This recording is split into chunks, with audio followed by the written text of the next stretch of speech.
Welcome, Hokies fans, to this edition of the Tech Sideline Podcast. The Virginia Tech women's basketball team, ranked 4th in the country, is your 2023 ACC Tournament Champions, and they earn national respect as one of the top teams in the nation.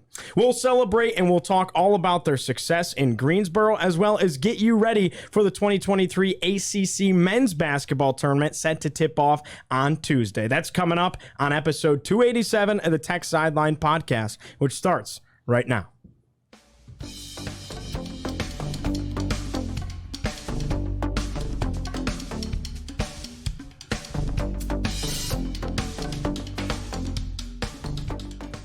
We record on Monday, March 6, 2023, from our high-tech studio at the Virginia Tech Corporate Research Center right here in Blacksburg, Virginia. We welcome you in whether you are listening on Spotify, Apple Podcasts, or wherever you consume your podcasts, or if you're watching over there on YouTube. If you do happen to be on YouTube, make sure to like and subscribe while you're over there, and also turn on the notification bell so you don't miss any future TSL content.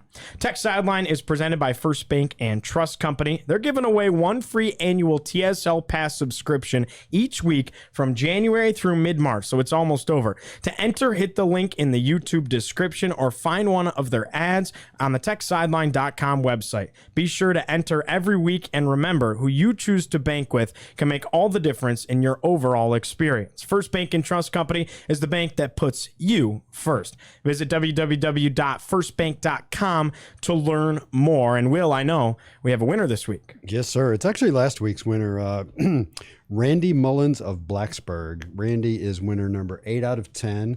So this week, if you enter, there's like 2 more weeks, this week and next week. And so like Gio said, hit the link in the YouTube description or look for the ads on our site. All right, let's go ahead and introduce everybody on set. To my right, managing editor David Cunningham. Across the way, founder and general manager Will Stewart. Behind the scenes, producing today, the one and only Mr. Nick Brown.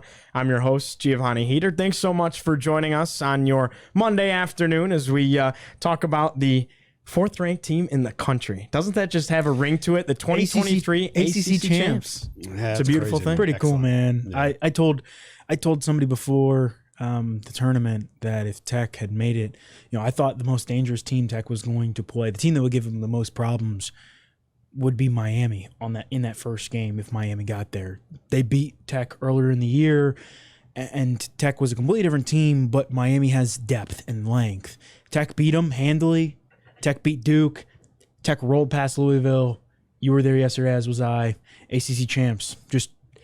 And the fact that they won 11 straight games, it's incredible. Let's save it for just a moment. Let's go ahead and talk real quick and begin our show with some of the other sports going on right now. It is a great time in Virginia Tech athletics. I know everyone thinks like football and men's basketball aren't really doing too hot right now, but pretty much everything else is doing really, really good. You talk about 10 different wrestlers are going to be sent to the NCAA tournament. That is the first time in program history that is going to happen. For those of you that don't follow wrestling, that is a wrestler in every weight class going to the NCAA. It's first time ever. And Tech had 2 ACC champs, and Mekhi Lewis and Caleb Henson yesterday. Caleb Henson, who's a freshman, by the way, he could potentially win a national championship. Yeah, keep an eye on that. He's pretty awesome. Yeah, no doubt about that. The 11th ranked team in the country, Virginia Tech baseball, swept Charlotte. And Charlotte's probably their best competition up to this point. Virginia Tech just looked really sound all weekend long. The hitting was incredible. Chris Canizaro's amazing. So the guy comes in. First of all, he was already red hot, and then he hits a walk-off in the bottom of the 10th inning on the Friday game to win it 13-11. On top of that day, I believe he went, correct me if I'm wrong, it was like 4 for 5 that day. Something like that. When he hit the cycle earlier in the week. Hit the cycle the weekend before, right, against Bryant on Sunday. And on top of that cycle, he hit another home run. So he's coming into, that was a 5 for 6 day for him. He's coming into Saturday, and he's already batting .533. Has another 4 for 5 day on Saturday. And then on Sunday, he only goes 3 for 5, but he also was a home run away from hitting the cycle again. And it's just like he led every game off with a hit, and he just continued to dominate. Right now he's batting well over 500. I'd have to look exactly, but it's like 560 something at this point, and it's just putting up ridiculous numbers. Went into the weekend 7th in the ACC. Now he's at the top. Yeah. And really at one point, I heard, I think I saw on Twitter, he was 15 of his last 19. Yeah. Yeah. I think he went in yesterday like 16 of 21 or something like that. Yeah. Like he's outrageous. Tech baseball as a whole doing really, really well. Swept Charlotte. Open ACC play this weekend against Boston College. Pitching, some people might have some grunnels about the starting you pitching. said Boston College. Pitching maybe in some ways could have been better, but then the relief pitching was what was really impressive for Virginia Tech. Guys that came in and did their job really well and offered good relief. So all around a really sound weekend against good competition. A sweep is not easy to do, and Coach Sheff talked about how there is a big difference between winning 2 games and 3 games in a weekend, and they progressively got better. It went from a really tight offensive back and forth game on Friday to a little more back and forth, but you could tell Tech was kind of the better team, and the defense just started to show out a little more lower scoring. And then Sunday it was all Tech. Won it 12-4 and just completely ran away with it. Yeah. 8th ranked team in the country. Softball swept NC State, 10-1 run rule yesterday. I'm sorry, I'm laughing. They swept a team that's being coached by their director of operations. Yeah, Nick Brown was on the call. Nick Brown. So help me fill in the story. NC State fired their pitching coach on Tuesday. Well, as a head coach and an assistant, and yeah, but they fired the pitching coach husband first. wife. Right. Oh, I did it. Nick fired everybody. Yeah, Nick says they've pretty much fired everybody. So I think their pitching coach got fired, and then the head coach and her husband assistant both got fired right before they got on the bus to come to Blacksburg. Yeah. Nice. But solid weekend for Tech softball. Yep. Hokies open ACC play 3-0. Really, really good start. Yep. Again, for all those sports, go to techsideline.com, read about it. We've got stories up right now. Everybody, Chris Hirons did a phenomenal job covering it. Chip Grubb and Eshawn Lambo both chipped in and covered that one. And Jack Brizendine was down. Jack Brizendine, I feel bad for him, man. He was covering the ACC tournament in Greensboro for 33 or 4 sports and left to go to Raleigh to cover wrestling for us. And the women missed the championship. He missed the championship, So and wrestling didn't win. I need to pay Jack a little extra this month. Yeah, I think he deserves a bonus this month. But no doubt about it. But also track and field. Women's and men's track and field. ACC Indoors, champs. yes, Indoors last week. So we left out, I don't think we explicitly said Tech Wrestling finished 2nd in the ACC as a team to NC State. Right. And also the one team we left out, and they never get any love, and as a lacrosse fan, I'm going to give them some love, even though they're not winning games right now and lost pretty tough up in the Dome to Syracuse this weekend.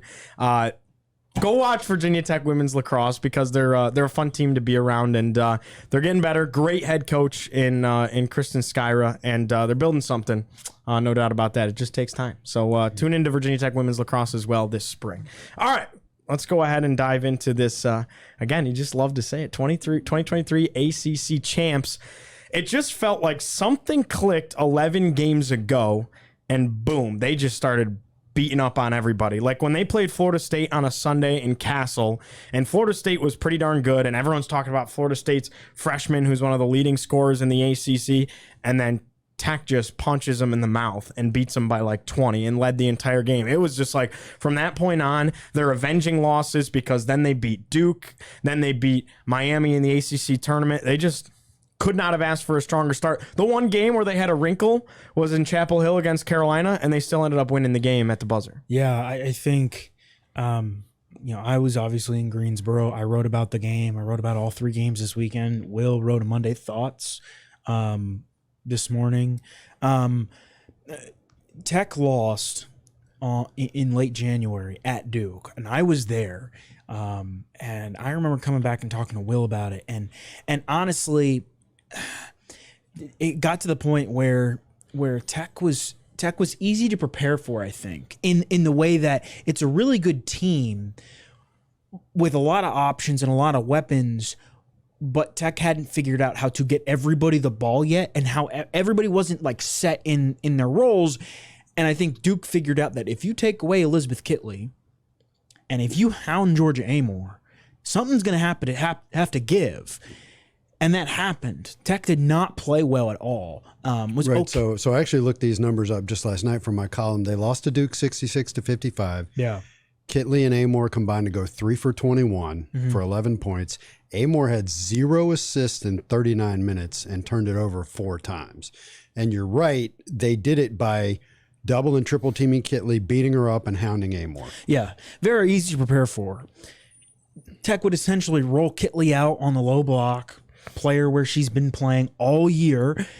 And if you're Duke, it's easy to drag backside help over, and then the person that's guarding the person at the top of the key just drags down. All of a sudden, you've got 3 people surrounding her. And Tech hadn't been playing great basketball. I mean, Tech was good, but Tech barely escaped Pitt and Wake Forest, 2 of the teams towards the bottom of the ACC. They had lost to Clemson. And had lost to Clemson and had lost to Miami. Now, Miami's a pretty good team, but after that game, Kenny Brooks was so frustrated. And I told Will afterwards, he needed to adjust. He needs to figure out a way to adjust. And to his credit and to the team's credit, that's all they did the last 11 games, where they saw Duke again and they came out and adjusted. They saw NC State, they saw Florida State. And they dragged Kitley away from the basket, got her in unique spots. They drew up different plays where Amor was coming off a screen here instead of here, and she got a better look. And they made it more difficult they made themselves more difficult to defend. And the other thing is they came out and started games hot. They didn't feel teams out, and which is something that, Elizabeth Kitley and Georgia Amor said that they kind of got into the habit of. They would feel teams out, and it'd be a close game at the end of the first quarter, and then they'd go on a run. Right. They held Duke to 3 points in the second quarter. They did. So let me jump in there because That's actually I unreal. looked this up too. And so they've won 11 games in a row since losing to Duke. They've won 8 of the first quarters in those 11 games. And their scoring margin, I think, was 215 to 150 something. It works out to plus 6.5 per game in the first quarter. So they started coming out of the gate stronger. And Gio, you brought up the Florida State game. Tech had lost to Duke and then won a couple of games, I think, Virginia and Syracuse. And then NC State at home. Yes. And then 34-11 at the end of the first quarter against Florida State. And that's That was NC. It was NC State on the road. Oh, and then Brooke Wyckoff, Florida State head coach, takes a timeout not even like 2 minutes into the game because Tech outscored them like 11-0 in the first minute. in just the and a first half. couple of minutes. Yeah. And so all of that I think that's the biggest thing. Tech's playing its biggest and best basketball right now, right? Like, this was a team who struggled at times, and all of a sudden, like, a switch flipped, and everybody knew their assignments defensively. I mean, against Miami and against Duke this week, Tech held them below 30% from the floor. Those are two good teams. Yeah. Two teams that are going to be in the NCAA tournament. They held Louisville to 37%. Like, this is a really good team. They're playing good defense. They're starting games hot. And all of that kind of led to this past weekend where it was like, okay, Virginia Tech's won 8 or 9 straight games leading into this thing. This is scary. The only other team that's won more is Notre Dame. Notre Dame's without Olivia Miles. Probably the second best. And that changed a lot. Probably the second best player in the conference. Notre Dame got blown out by Louisville. It was Tech's championship to lose. Yeah. So anyway, so that's kind of sets the table before we get in all that going into the ACC tournament. Right. All right, let's go game by game now. Want to talk first, obviously, about the Miami game. I knew how good Tech had been playing up to that point. We've been following, we've been watching, and it's like, wow, I just don't. You couldn't see them losing, to be honest. I was like, I don't know how they lose. Like, this is their ACC Championship to lose, especially with the injuries going in for Notre Dame. And those injuries were apparent before the tournament and had happened. And the one team that I was like, Miami made a run to the championship last year, if you remember. Right. Lost to NC State in the championship game. They had to make upsets in that process. I believe they beat Louisville, no? They beat Louisville on their way to the championship a year ago. And out of the 4 losses Tech had on their schedule, Miami was one of them in Coral Gables. Yeah, and so Tech gets the double bye, and I always have this concern. The double bye sounds great; it keeps you from getting tired. but that means you're going to play a game against a team that's already played. With some momentum. Right. And it was this weird situation where with the double bye and playing the very last game on Friday, by the time Tech played, there were only 5 teams left in the tournament. True. And so then they go into play But Tech Miami. had to turn around and play on Saturday. Yeah. Like the game ended, like Kenny Brooks was doing media until like Miami 10 game. something at night after the Miami game. Yeah. And he's like, we got to get to the hotel because we got to turn around and we got to go play at 2 in the afternoon, 2:30 in the afternoon the next day. Yeah. But yeah, the double bye was big. Yeah, but they started off that Miami game 20-5 after 1 quarter. And David, I don't recall the details about that massacre of a first quarter. What happened against Miami? Yeah, the big thing was Tech was unconscious from 3 and settled down throughout the rest of the game. But I believe Tech shot 52%. Tech's best 3-point shooting performance of the year. Yeah, I got the stats in front of me. They in the Miami game. Oh, sorry, that was not the Miami game. I think it was the Duke game. They actually went 7 for 28 against Miami, which is 25%. Sorry, it was the Duke game that Tech was 9 of 17 from 3. Against Miami, Tech didn't really turn the ball over. I think that was the biggest thing. 6 turnovers. Tech controlled the tempo. And I think the very interesting thing is all 3 of these games, Miami, Duke, Louisville, all 3 of them are teams that like to press. They like to trap. Louisville's the best at it. Duke's probably the second best. Miami's probably the third best, maybe. So you got 3 teams that are going to hound you, trap you, press you. And Tech was better about it. And as the defenses got better, not that Tech got worse, but you could see it started to eat away at Tech a little bit. But like against Miami, Tech really controlled the pace, controlled the tempo. That Tech's defense was phenomenal. Yeah. And Miami shot what in the first quarter? Miami was 2 of 17 in the first quarter. Miami made 2 field goals in the first quarter. Tech was 8 of 19. That's just really bad. It's ridiculous. And Tech basically I think the biggest thing is like against Florida State it was the offense, right?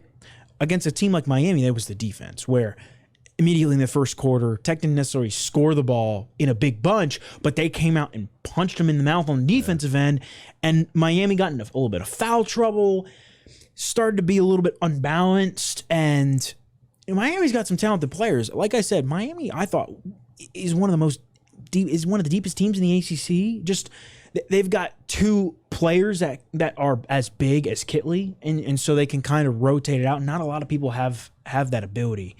And Tech essentially just played its game and controlled the tempo, controlled the pace, got good looks. It didn't matter. Miami went to zone a little bit, and Tech just kind of went around it. And so one of the things I saw, and I saw this with Miami, and then you saw it again with Duke.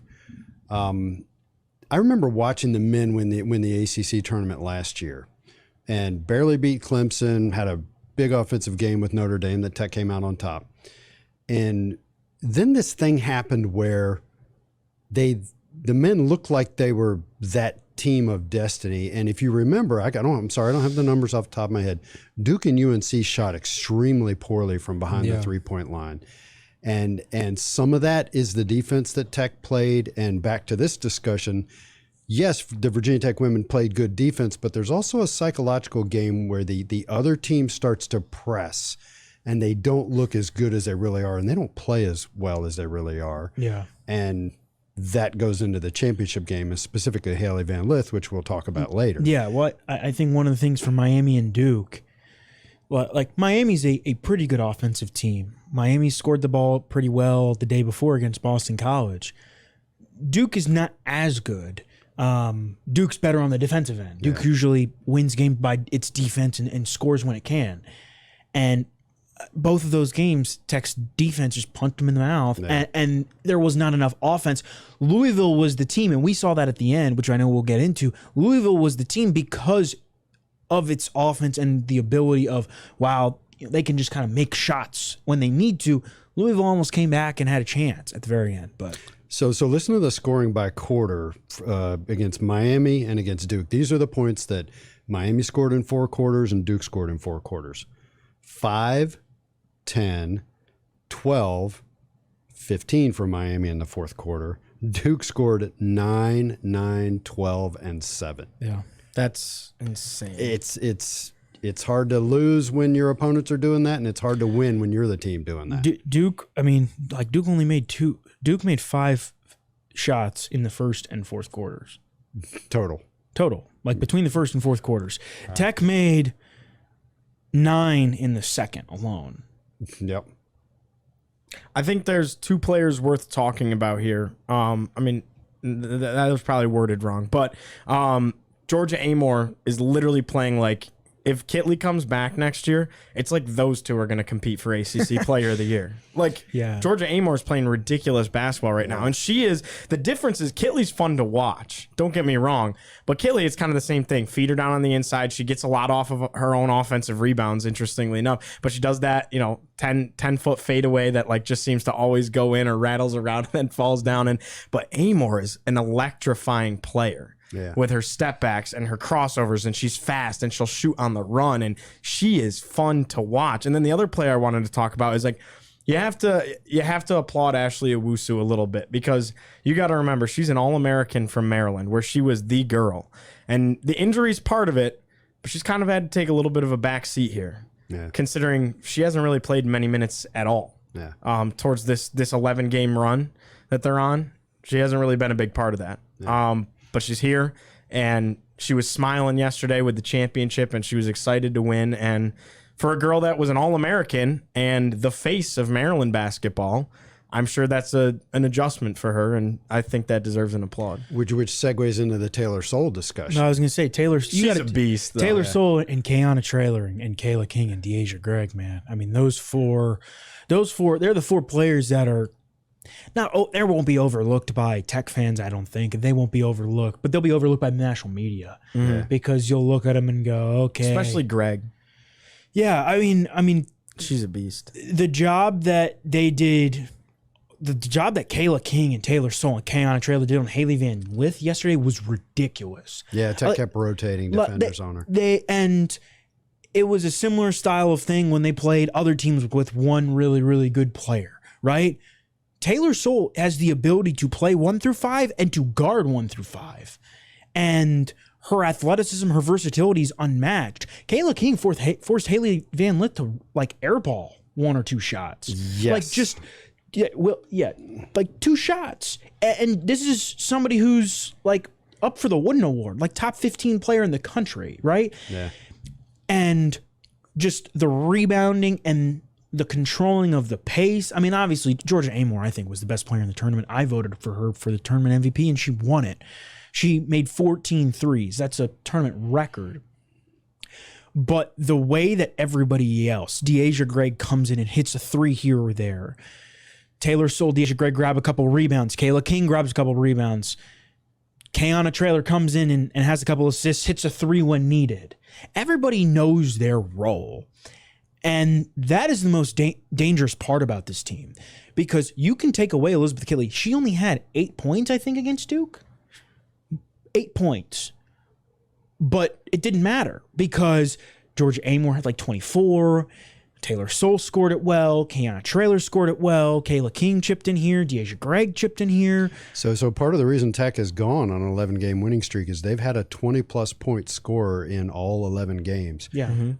4 times they've had 2 20-plus point scorers. And I think it was against Duke that Greg was like a point away from a double-double, which would have given Tech 3 players with a double-double. And so Kayana Traylor, one of the adjustments that Kenny made after that Duke game was to share the load on Georgia Amor a little bit. And Traylor is the one who was best suited for that, for helping bring the ball up. And even Taylor Soule brought the ball up some. Because, to your point, she can play 1 through 5, and the person that's defending her is already down at the other end of the court setting up to play defense. So Soule can really help you get it over half court in a pressing situation. Yeah. Well, against Duke, they talked about on whatever the show is after, ACC PM or whatever, they had the desk there with the 4 women experts, and they interviewed Amor after the first 2 games, and then Kitley and Amor after the 3rd game, and they asked Amor, what was it like playing the 2 tonight? That's how she got so many open threes against Duke. She was playing the 2 for a lot of it. And Georgia said, she's like, I'm gonna do whatever is best. I like playing the one better, but I'll play the two. And she said she's like, the two offers me easier shots. I don't have to cross somebody up and step back and fade away into a three when I'm playing the two, because I can come off the ball and get it. Yeah. So continuing on the Amor train, there was an interesting discussion on our women's basketball board, I think, before the Louisville game about Georgia's athleticism. And I've always thought she's really quick. She never stops, and that's part of she is quick and fast. How did you describe her in your? What did I say? An energizer bunny of a water bug. Yeah, something like that. Yeah. But this discussion specifically centered around her ability to do that jab step, like she's going to drive and get the defender back on their heels, and then step back and shoot that three. Much like Kitley's fadeaway, mid-range fadeaway is almost impossible to defend. She creates space. And Georgia does the same thing. And so anyway, my point is the underrated athleticism to take that step and jump back, and there's a tremendous amount of separation, and she gets an open look. She did that in the corner yesterday against Louisville. And it was like unreal. I'm surprised more people don't fall down trying to defend that. It sounds like a ridiculous comparison, but just the style of point guard she is and her ability, her dribble moves are like Steph Curry. I was going to say, you're going to say Steph Curry. Well, it's like, but that's what he does. He's not catching off the ball and shooting. He's creating those shots, and he's known for creating that space and then doing those step backs and those and all that. And that's what she does, and that's why she's electrifying to watch. But she also, like Steph, she also has the ability to if they play her off the ball, she can, scurry around screens and come off and catch and shoot. Oh, and she could take you on the drive too. Yeah, she's lethal. Yeah, I think she's got a serious chance at Player of the Year next year.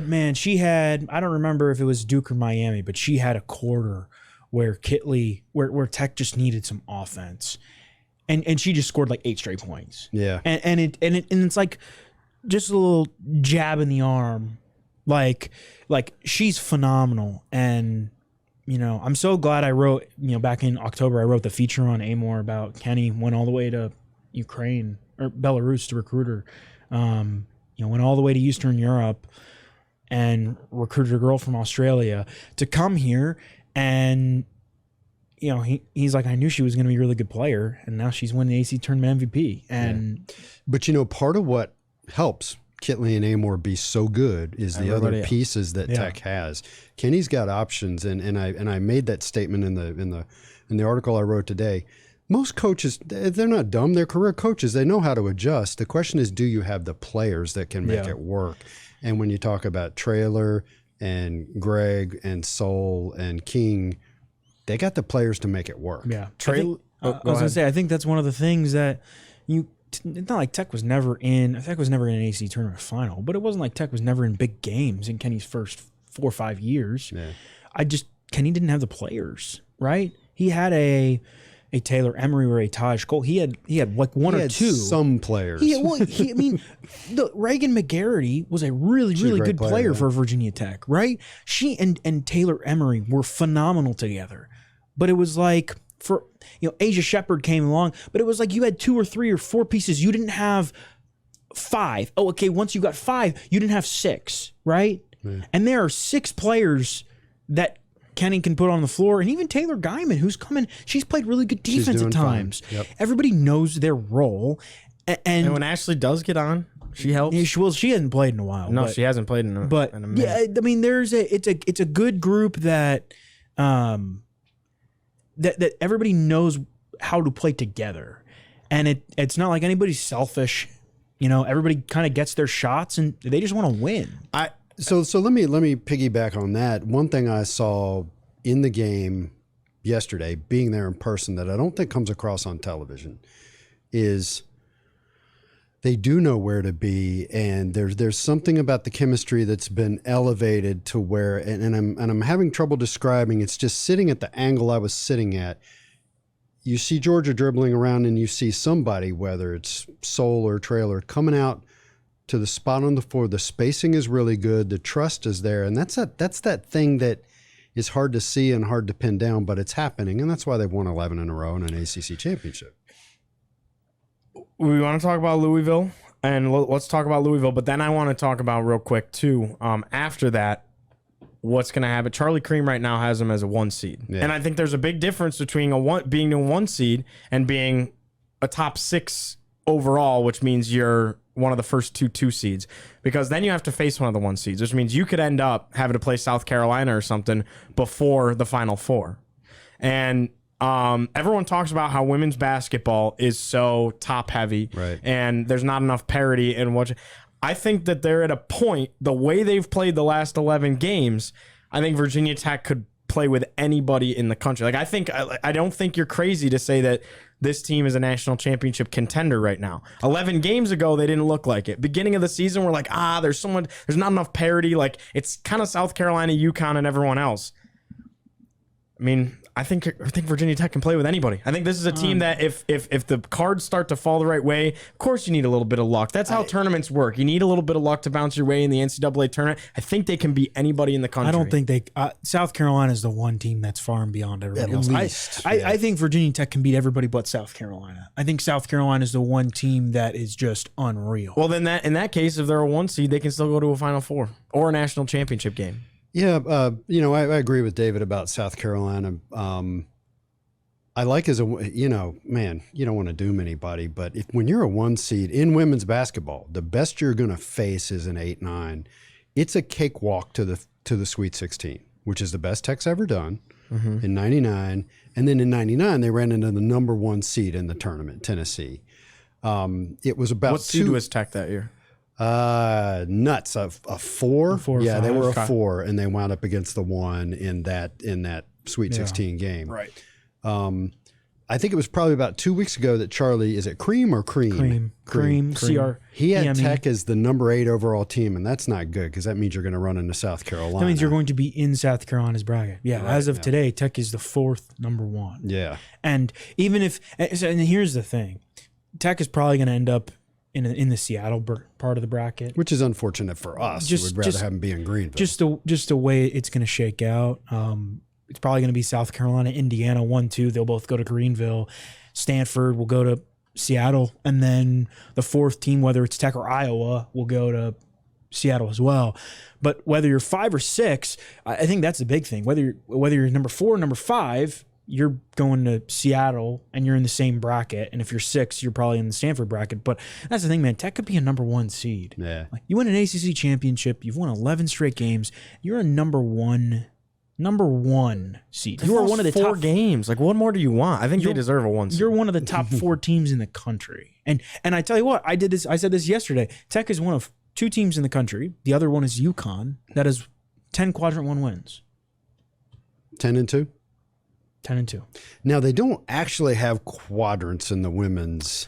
Well, they do, but it's different from the men's. Yeah. Like, it's they take out the home court advantage, so to speak, aspect of it, where you don't get credit for a win on the road. In men's, if you go on the road, a quadrant 1 game is anybody between 1 and 75. For the women, they just say a quadrant 1 game is anybody between 1 and 25. It doesn't matter if you're home away or neutral floor. Yeah. Do we want to talk about the Louisville game? Or do we want to take all right, championship game? Let's hear it. What are you guys' thoughts? I mean, I want to hear about, you guys went there. You were there the whole time, but Will went down there. So our good friend Carter Hill said it was deafening loud in there. So many Hokies fans. And Will got on the phone with me last night. He's like, it wasn't as big of a turnout as I thought. And I thought it was kind of quiet. And I'm like, that's funny. Carter said the opposite. So let me explain myself. First of all, I'm in the stands. These guys are on the floor, and that's where the sound's going. Greensboro Coliseum seats, 20-some thousand. They have the upper deck tarped off. Right. They have parts of the lower deck, I think, tarped off. Yes. The ACC listed attendance as something like 6,200 to 6,500. They're all down on the bottom level. They're spread out, and those tarps absorb sound. We all know. So we saw them play NC State, I believe, in Castle, and that was on the road. The Tech had a home game where they had a crowd of 6,500. They played NC State played twice. They came here. Yeah. So it was, I think it was the NC State game in Castle. You have 6,500 people in Castle, and it is loud. Right. And I don't know. There were 60. They were probably about the same number yesterday, but I'm kind of in the middle between you and Carter, where I was impressed with how many people were there, but I do not think it was as loud as it would have been in Castle. Well, of course, yes, not. But if you look at the attendance for Tech's first 3 games, the Miami game attendance was listed at 7,000 and something. The Duke game attendance was listed at high 6s, low 7s. So the listed attendance for the championship was actually less than it was for the other 2. But that could have been because there were 2 other teams there. Yeah. Duke and UNC were still in it. It's probably also tickets sold, not well. The Duke UNC game was in the same session as Tech Miami, which helps. Right.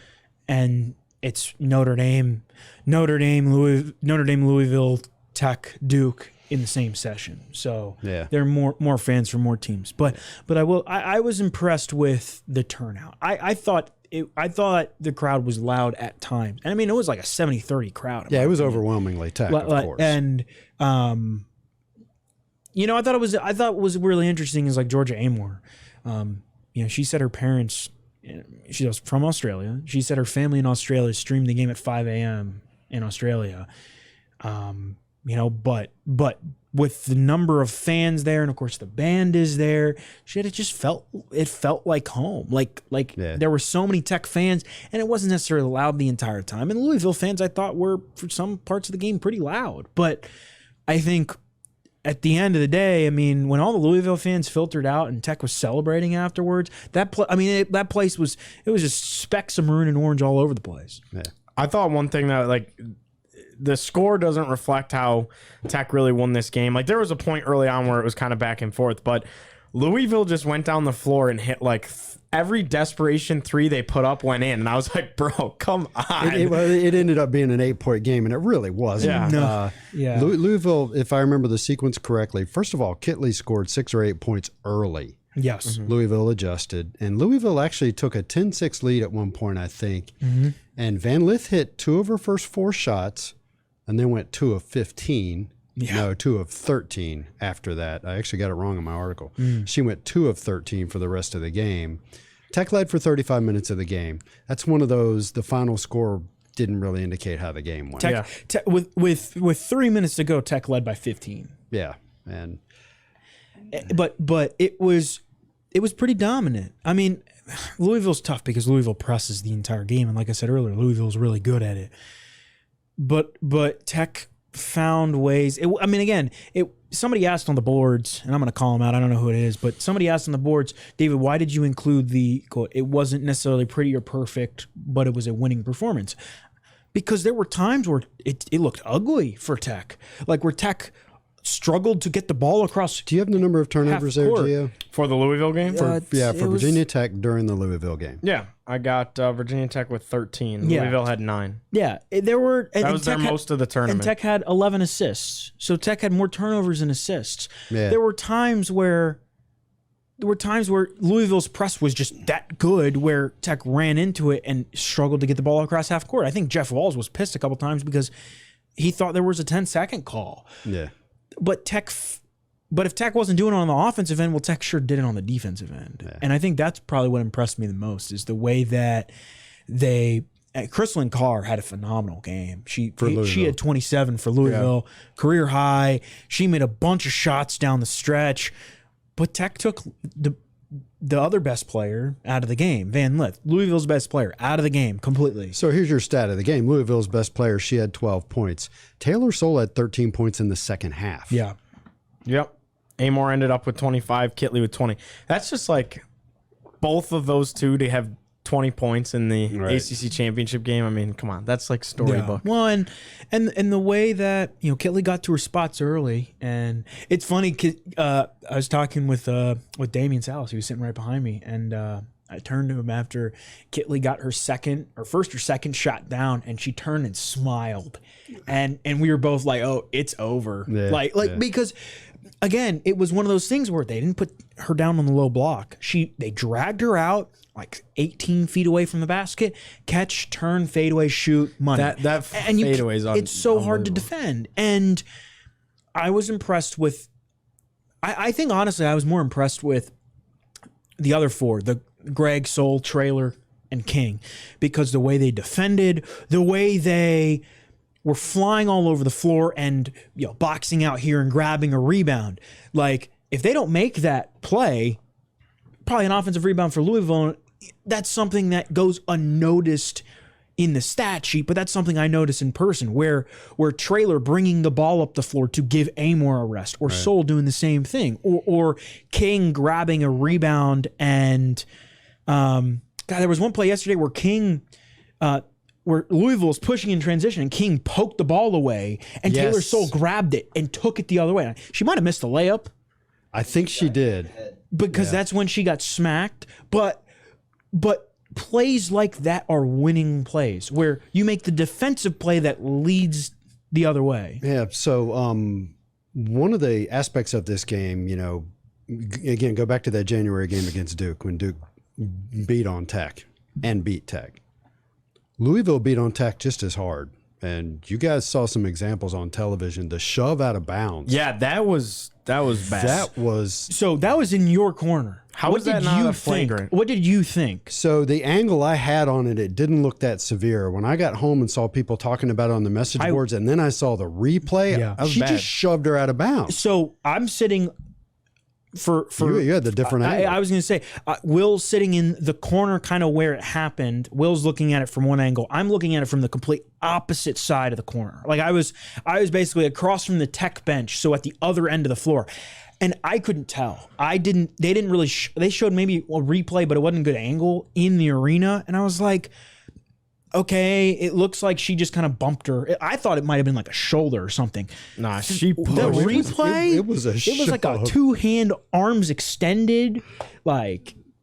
Yeah. Yeah, and it was funny because watching it on DVR, Debbie Antonelli said at first, that's basically a shove. And then they sit there showing the replay of this egregious shove. And Beth Mowens and Debbie Antonelli start talking about, well, should they use Haley Van Lith as a decoy? And I'm like, are you watching your monitor? Yeah. Something should happen here. And it didn't, Yeah. But anyway, back to my point. I do remember another play where Georgia came from the corner up towards the top of the key, and a Louisville player came off the screen and bumped her off her line. Yeah. Hip checked her, and Georgia went like this in the air. And no call. Yeah. Liz got hit in the throat late in the game. I saw that. This was going on Georgia, the whole game. after the game, she had. I remember Georgia at one point going like this. Georgia, I don't think she was bleeding, but like it looked like she had like bit her lip a little bit after the game. She took a shot to the chin at one point. It was physical, and they did not complain, and they battled, and they won. And they couldn't do that a month and a half ago. Deja Gregg went back to the locker room for a second. I don't know if you guys picked up on that, but she's fine, right? She came back. Well, she looked fine when she was celebrated. Right. I'll tell you that. She stayed in the game and proceeded to turn it over because she had landed on the ball or something, and clearly she was in pain. Yeah. That's one person that I think. Deja Gregg. Deja Gregg, this team isn't half of what they are without Mo, and that's her nickname. They call her Demo. Yeah. And she is such a big piece. She knocked down a big right wing three. I think it was against Duke. Yeah. But it's everything else. She is like the unsung hero of that team that is never going to get the praise, and the team's not half of what they are without her, especially on defense. Yeah, she's so smart. Kenny said she's one of the biggest basketball IQs he's ever had. I mean, her journey has been crazy. For those of you who don't know, she started at Georgia Tech, then went to a JUCO school, then came to Virginia Tech. The JUCOs can be rough. Like she's been all over the place, and now she's I asked Kenny about her probably after the Florida State or NC State game in Castle, and he said, "Man, I remember it was the North Carolina game a couple of years ago where they needed to put her in they had to put her in like out of necessity. They had nobody else really." And they were surprised. They kind of were like eye-opened. Wow. Like she knows what she's doing. She maybe just doesn't have the physical tools to do it yet. Yeah. And she is developed into somebody who plays good defense, can hit the three, and she's so smart where she slows Tech down. If you sit there and watch, like there are a lot of times where like Georgia Haymore's racing around and Keanu Traylor's racing around and Taylor Sol wants to go downhill and Deja Gregg catches the ball and settles down and basically goes, all right, can we just pause for a second? Like take a moment. And she's been steady for a lot. And she hadn't been, again, not perfect, but she's been pretty good, and she's kind of helped Tech just kind of stay composed, I think, a lot through the season. 9 points, 13 rebounds against Miami. Yeah. Yeah. It's pretty good. Pretty good. Anything else on women's basketball before we take a short break and we talk about the men's tournament? Yeah. Well, I think we do need to talk about the selection show is this coming Sunday, and Yes. then Tech will host the following weekend. Yes. Yeah, that's going to be big. And I want to mention one of the things I framed my story around yesterday, which I hope everybody reads, techsideline.com. You know, a lot of people, Kenny had so many people telling him he couldn't do this job. First of all, he's the first black head coach to win an ACC women's basketball tournament. Right. And he's the only men's basketball or black male at the Power 5 level in women's basketball. And he just won an ACC tournament, which speaks volumes to him and that landscape. But there were a lot of people in his first couple years that were like, you blew this lead. How could you? Really? Like what are you doing? Right? And at that time, I think a lot of those people were probably right. Like there were games Virginia Tech should have won that Tech did not win. And it was frustrating for him. It was frustrating for fans. Or Tech was up 20-something against Virginia at some point and blew a lead, right? Yeah. There were just games where Tech just wasn't in it mentally. And Kenny Brooks came in and changed the culture. And I asked him about it yesterday, and he said, from the coaches that were here, Sean Poppy, his associate head coach for so many years, literally won as the head coach of Chattanooga yesterday, won the SoCon championship, which speaks volumes to how his staff has evolved. Asia Shepherd, everybody knows her name. She went and won a WNBA title.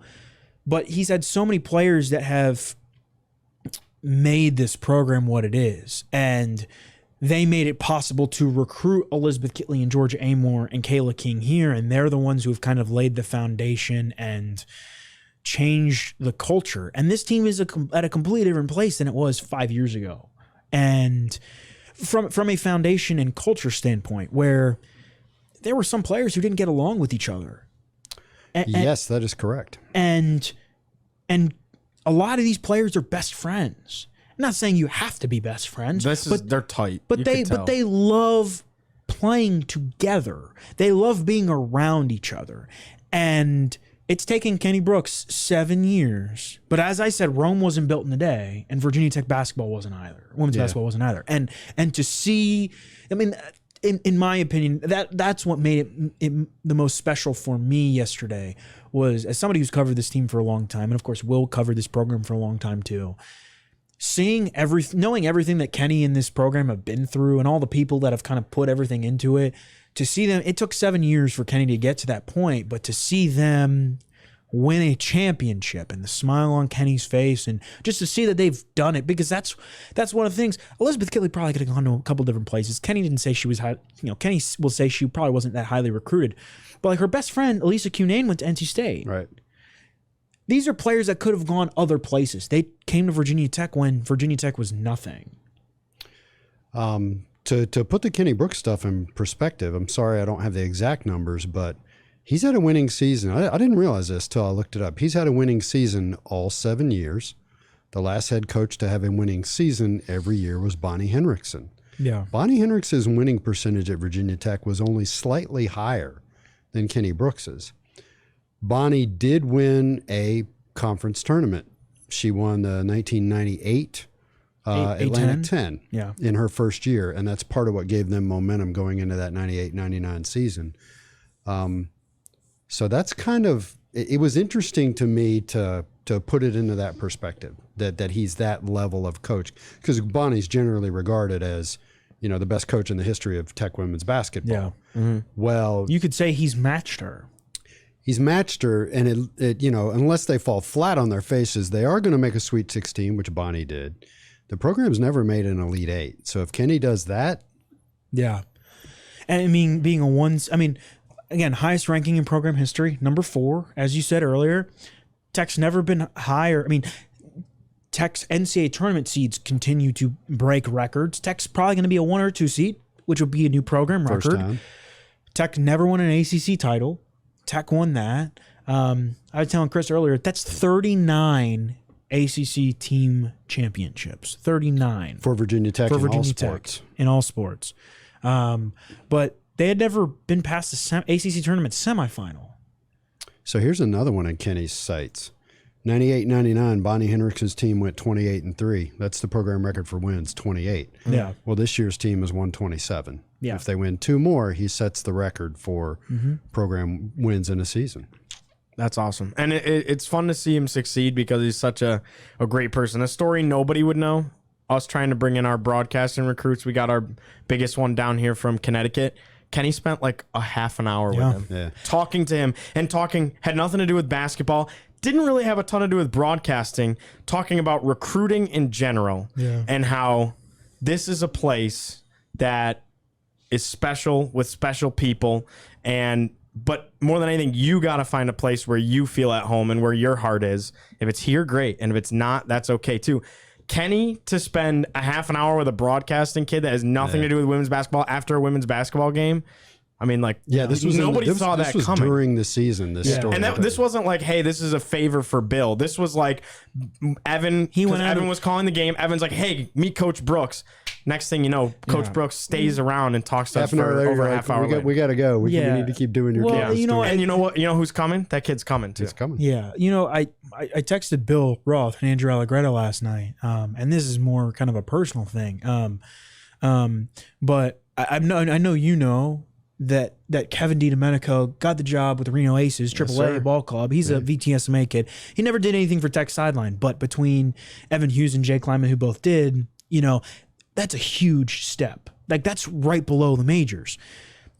And after last night's game, I texted Andrew Allegretto and Bill Roth and Evan Hughes, and I said, in 2019, the first ever 3304 sports broadcast was against Louisville. In 2019, Tech lost by 8. Women's basketball, right? Yes, Tech women's basketball. Tech lost by 8. And there were a bunch of people there, but it was the first broadcast ever. Yesterday, at the ACC tournament, Virginia Tech won an ACC Tournament Championship against Louisville, beat them by 9. 8. Or they beat them by 8. Sorry, they lost by 9. They beat them by 8. And there were, Evan and I were both there, but there were 6 other students there between 3304 and whoever.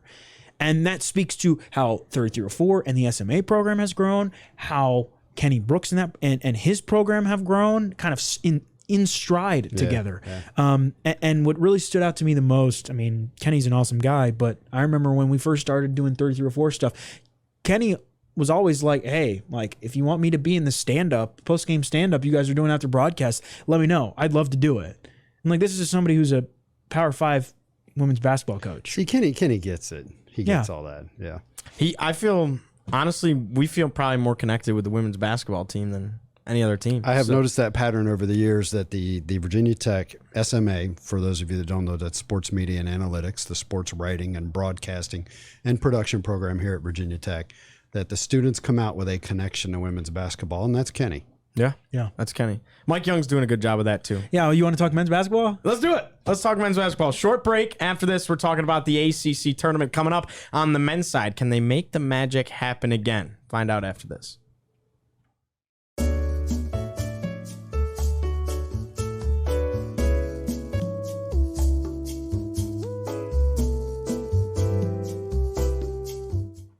Welcome back, Hokies fans, to episode 287 of the Tech Sideline Podcast, presented by First Bank and Trust Company.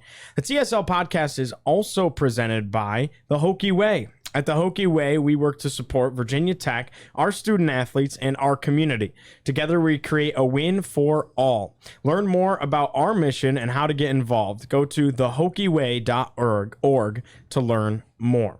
All right, let's get into our second half content. This one's going to be a little bit quicker here. Virginia Tech men's basketball ACC tournament starts on Tuesday. Hokies are the last game of day 1 down in Greensboro, 7 o'clock tip-off, Virginia Tech and Notre Dame.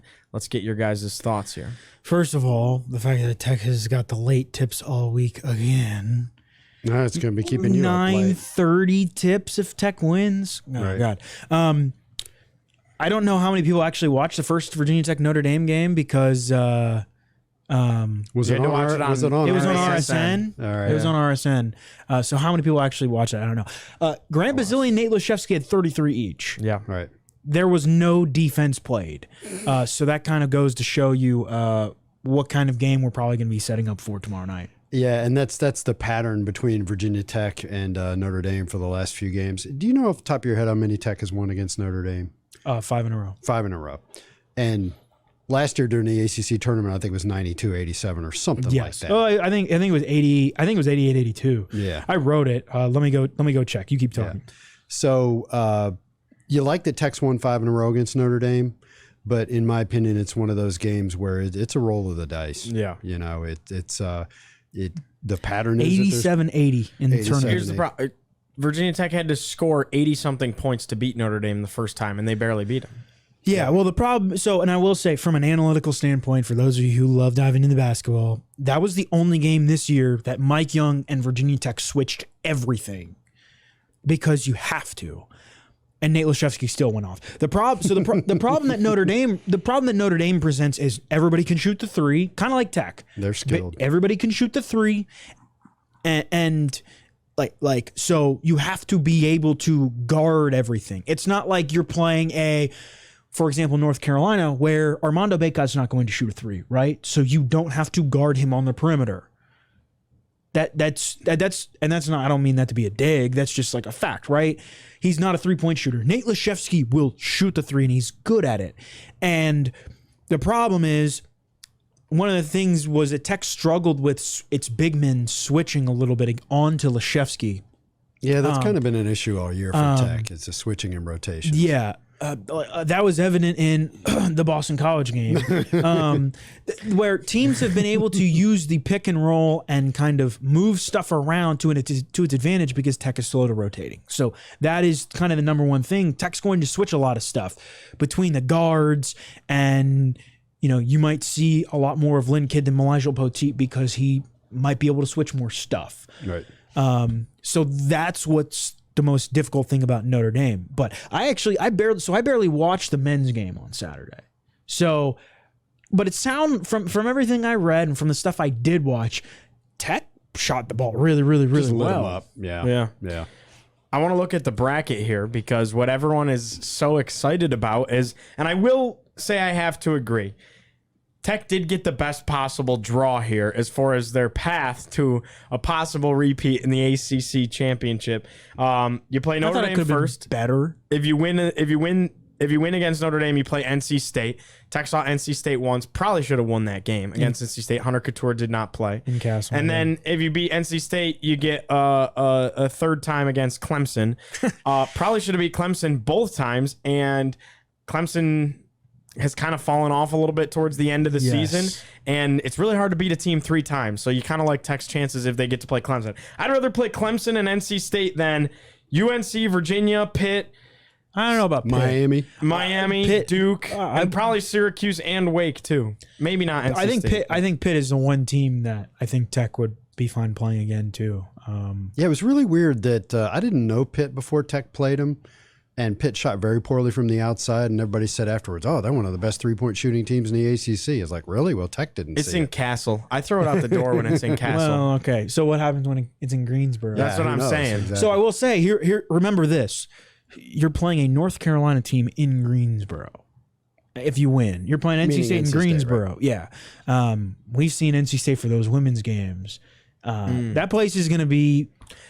I don't know that they care about men's basketball as much as women's basketball. NC State's going to the tournament this year. Yeah, I think they care about women's basketball more than they do men's basketball. It depends on if they're winning or not. That's interesting. It depends on if they're winning or not. They are dedicated women's basketball fans. That's not to say they're not dedicated men's basketball fans. May I introduce you to the 1973 National Championship team? That was 1973. Okay. Anyway, Hey, that stuff lasts, man. let me introduce you to the. but no, I here's the thing. I think Tech. I don't know. What do you think? Do you think Tech has I think Tech has a favorable path, but. Again, this comes down to whether or not Virginia Tech plays consistent basketball or not. This doesn't. I think Tech could beat anybody in the ACC if it plays good basketball. I know, and that's the bottom line. Except Miami's such a load. They're tough. But they're not going to have to play Miami till a championship game. Yeah. So, But I'm That's with, assuming I'm with the Miami crowd. makes it. I Syracuse love, is taking out Miami in the quarters. Okay, so. all right. Let's relax. I do love Tech's draw. When I saw the bracket, I was like, huh, and so you said it's hard to beat the same team 3 times. I submit to you the 06-07 Hokies, who wound up as a number 5 seed in the NCAA tournament. They lost 3 games to NC State that year, and none of them I remember being particularly close. So it does happen. Those were Oh, like yeah, it happens. those were like the Ben McCauley days. Yeah, and The Brandon tough something. But, So anyway, the grinded out NC State days. if Tech can make it into that game against Clemson, I do like their chances. Yeah. And NC State's athleticism is a problem, both Yes. at the guard position and the big fella down inside. DJ Burns. Yeah. Man, if Tech keeps winning, we are going to be up late, David. Between me making reports and you writing stories with these 9:30 tips, we're not going to sleep in Greensboro. Yeah. Yeah. You guys are young. You can handle it. Yeah. So I'm very interested to see. Were you at the men's game on Saturday? No, You I were was calling calling baseball. Did you get to watch? You didn't go, but you got to watch it. I What did you watched think it on of? television. What did you? Obviously, Tech shot the ball super well. What did you think of Tech's defense? I had it split screen with the women's game, so I was not Okay. able to really. I need to go back I just kept and going, watch. wow, look at Padula. Wow, look Yeah. at Padula. Sean Padula, 25 points, right? Career high. Yeah. I think he was 6 of 8 from 3 after going 5 of 5 the year before against them. It's definitely, hey, I feel a little bit better. I don't know how much better I feel because Florida State's not very good, but you'd rather go into the tournament with that than how they had been playing. No, Yeah, right. So they won 2 in a row now, right? yes. Yeah. Louisville, Florida State. Yeah, I mean, Oh, yay. The bottom 2 teams in the conference. Well, Florida State's the 12. The second bottom team is Notre Dame, Okay, who you're playing fair on Tuesday. Again, it comes down to whether or not Virginia Tech plays good defense consistently, in my opinion. Shots will fall or they won't fall. Or not fall. That's just the way that's basketball, right? But in the games Virginia Tech played consistent defense, the Hokies were really good. But those games have all been in Castle, right? A lot of them. Yeah. Yeah. The top of this tournament is such a muck. Like Pitt and Miami played each other Saturday night for the 1 seed. Yeah. Pitt lost and got the 5 seed. Yes. It's such a muck because there was a 3-way tie between UVA, Miami, and Pitt.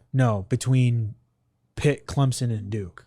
Yes. Right, but before that, there was a 3-way tie at the top with UVA, Miami, and Pitt. Correct. Yes, Yeah. and they lost out of it. Miami won the head-to-head over Virginia, and then Pitt. Right. Pitt lost the tiebreakers to both Duke and Clemson. Because they lost their last 2 games. Yeah. Right.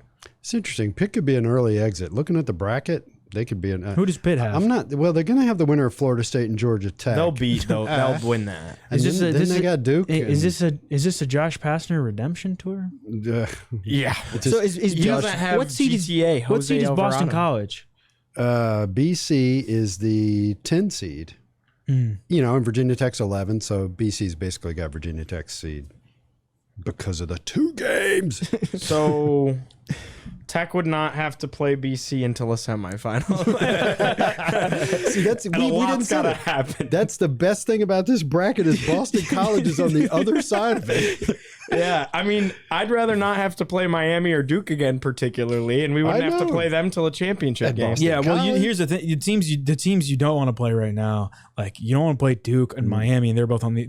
You don't play Duke, Miami, or Boston College, and they're all on the other side.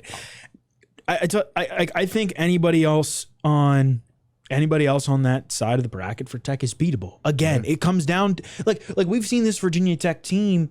Yes, North Carolina did not have Armando Bacot, but Tech beat North Carolina back in December. Completely different team, albeit yes. I wouldn't particularly choose to play them. Yes. Who, North Carolina? All I'm saying is that there are a lot of teams in the league that Virginia Tech can beat when it is playing cohesive basketball. And that is the question. It's not whether or not, teams are obviously going to defend Virginia Tech a certain way, right? I think teams will when teams with athleticism like NC State come into play, or teams like Clemson are physical, those games are really, really tough. But there are going to be opportunities, whether it's on Tuesday night or if Virginia Tech wins on Wednesday or Thursday, right? There are going to be opportunities. The problem is that Tech has been so inconsistent on both ends. If it can put something together, I would not be surprised if Virginia Tech goes to semifinals, because I would agree with that. Yeah. because it's like, okay, It's Notre Dame, NC State, and Clemson. That's very doable. yes, again, it's like, okay, these are teams that Virginia Tech all could have played well against earlier in the year. So again, but I could also see Tech going out tomorrow. Could get bounced. Shoot, Virginia and Tech in the semifinal. Oh, That'd you'd be have to make a nice. trip down I'd for be that driving one. down. Yeah, for you'd be that, going yeah. out. Why aren't you going in the first place? I don't know. You I'm do not. tired, man. 9:30 games. You do not. You I do was up not till want 2 to go to. a.m. last night, writing a column. You do Yeah, not want to but- go to Tech Notre Dame on Tuesday. I'm telling you. It's just Is there going to be nobody there? There's just going to be no defense. Yeah, those are fun games though. Hey, question for you. This is on the women's basketball tournament. What did you think about the broadcast and stuff? There were no RSN games this year. It was all on the ACC network. Awesome. I like Debbie Antonelli. A few people have like somebody on our message board noticed that she always calls a 3-point shot a triple. I call it that. once you notice that kind of stuff, Wah. yeah, she's a very good analyst, and Yes, it was a good analysis. Too. Good. Yeah. I love Beth Mowens. My only beef was sitting there, like I said, watching the replay. They're not talking no about it? mention of the assault that just occurred right in front of I'm them. glad it was good. I don't think I ever really. Maybe I need to ask Kenny this upcoming week when I see him next about clarification on what happened with the court. Yeah, that'd be interesting. But I mean, it was fixed. Doesn't matter. Tech won on championship on that court.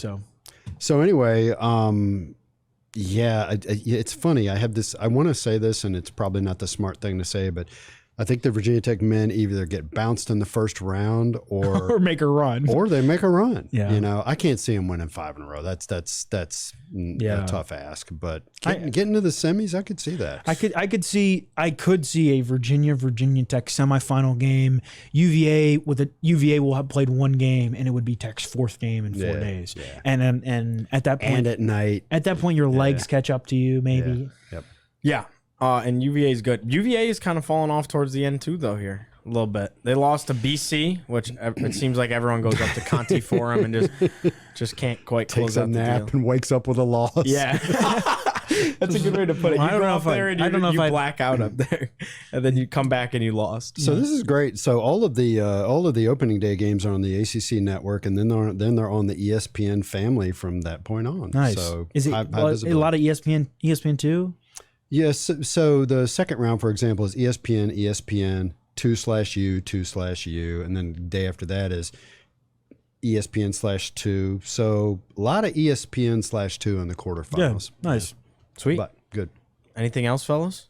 Go to TexHighline.com, subscribe. Yeah. What's coming up this week?